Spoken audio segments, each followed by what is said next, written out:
திருச்சிற்றம்பலம்.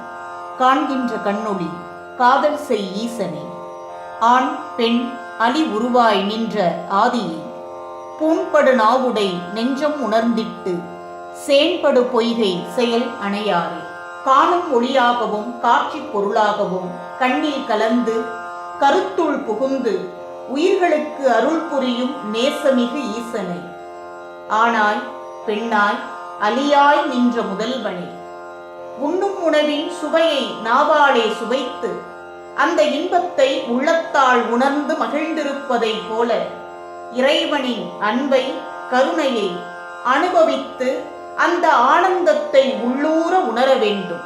அவ்வாறு உணராமல் நாவிற்கு மட்டுமே அடிமையாகி கிடப்பவர்கள் உச்சந்தலையின் மேலுள்ள பொய்கையில் மூழ்கித் திளைக்கும் செயலை உணரமாட்டார்கள். அன்பே சிவம், அடியார்க்கு அடியே.